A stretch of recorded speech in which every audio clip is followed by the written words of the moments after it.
You guys, I got a question for you. I'm going to tell you two different stories, and I want you to pick who's the hero.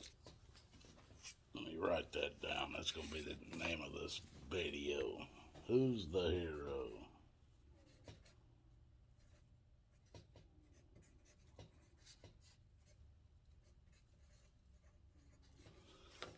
See, I do shit. I don't do cuts and breaks, and you get it all at one shot for me, folks. I don't have all that money. This ain't even my phone, folks. This ain't my phone. It's one I carry, but it ain't my phone. You guys think I'm lying to you. Call my phone number. It'll tell you who owns it. Or if I call you back anyway.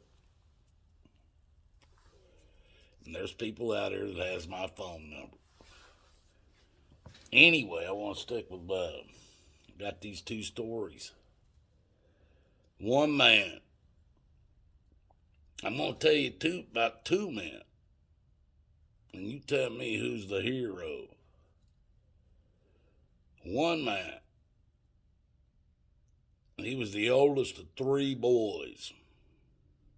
They were born back in the oldest one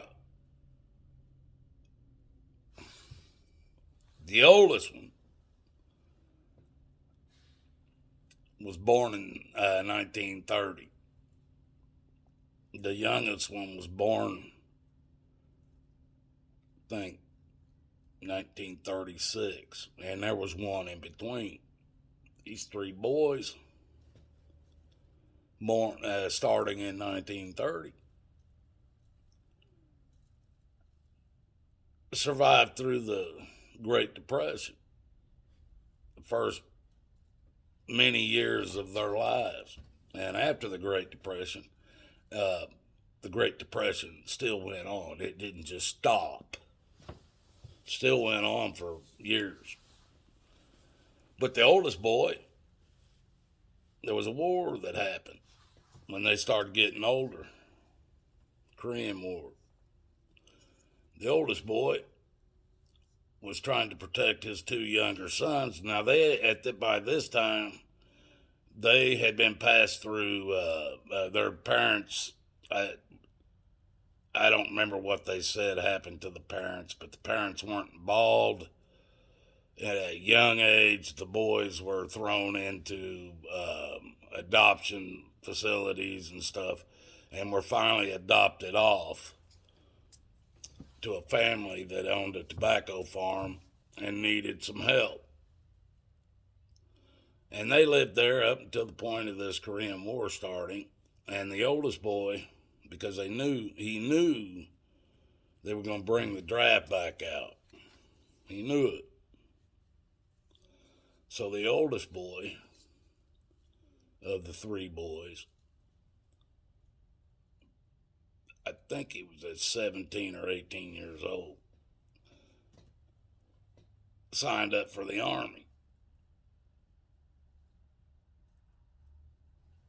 This was right about the time the whole Korean War and everything started, or was getting going good, or whatever.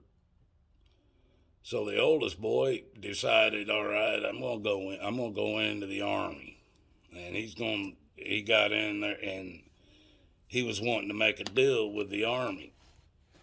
He said, look, I'll volunteer to go fight on your front lines in your war, as long as you can promise me my two younger brothers will not have to see battle. He goes, now I know if a draft comes up, you can draft them in and keep them stateside or keep them where they're not in battle. And the oldest boy told him, I'll go fight on the front lines to protect my two younger brothers. They've been together through everything, Great Depression, all these adoption homes and shit. They've been together, and that's what he made a deal. And he made a deal with the Army, and he went in, and he spent uh, 6 or 7 months under training. I don't know if it was that long. And then he went on a ship, went overseas, and he fought in battle for about 7 months straight, in and out of battle.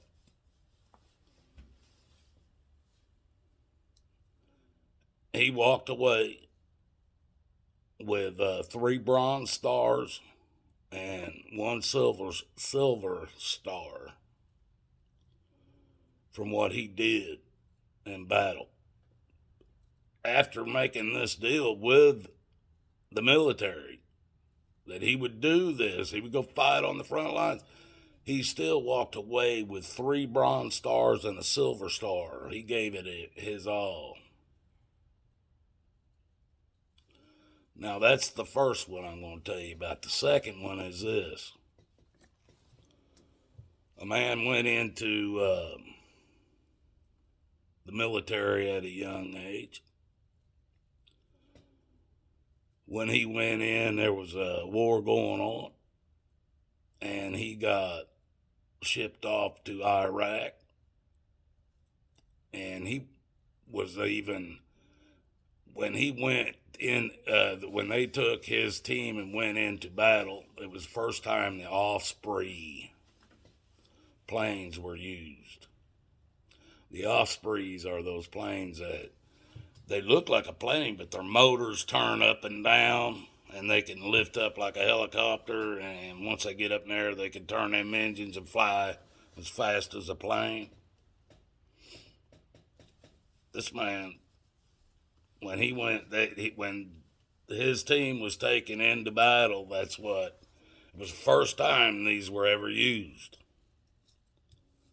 And he went with them.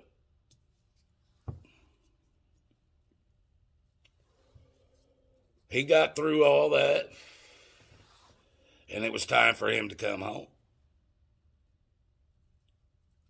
And he was getting out, and he had met a girl that he loved, or that he liked.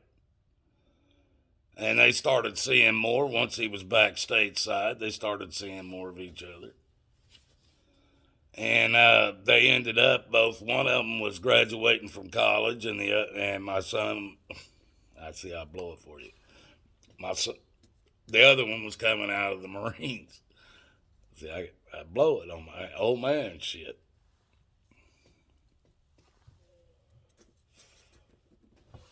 Well, my son come home. I already said it anyway. And him and his wife, they built the relationship. He didn't come home to our house. He went home up to where around her family was. And they did their thing, and they ended up giving us a granddaughter. Oh, yeah. Now, on the birth of my granddaughter, it was a mess, folks. She was 6 weeks early. Her oxygen had been cut off, so there was a problem with both the mother and my granddaughter. And we're lucky they both came through.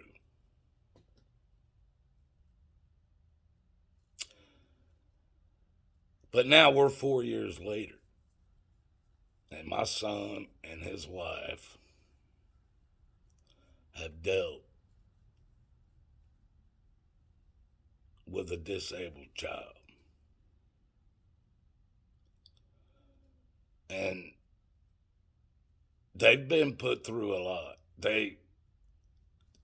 This child has choked in front of us on food that the mother saved her. Oh, yeah. Pounded her back, knocked that out. Now, her mother got to her before I could, because I've been trained in that with kids and everything. I've been trained in it. I knew what to do too, but her mother beat me to it. Whether this Whether my granddaughter ever has a normal life doesn't mean nothing to me. But what my son and his daughter has done, or not my son and his daughter, my son and his wife are dealing with at a time like it is today, they're as much as a hero as the first story that I was telling you about. Now, the first story I was telling you about, that was my dad. And I asked him, what did you get? Oh, well, he asked me when I asked him the first time we looked at, he was, it was a couple of years or 5 years or so before he died. We finally, somebody found his actual DD 214, his original DD 214, and I got a photocopy of it. And my dad never talked about anything to do with the war other than the fact that it was cold as hell and it was population control. Those are the two things my dad told me up until about 40 years old, 50 years old. And when we found this, his original DD 214, it stated right on it that he was given 3 Bronze Stars and 1 Silver Star for the things that he did during battle.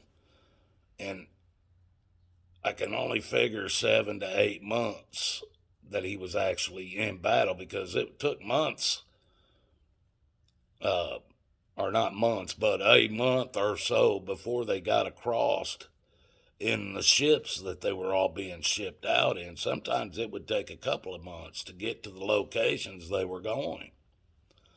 So by the time he got through with his basic training and hand-to-hand combat training and all the training he went through, because he was going to the front lines, I figured that had to take several months. And then, travel time took a few months. So, I figured somewhere maybe a year that he was in Korea.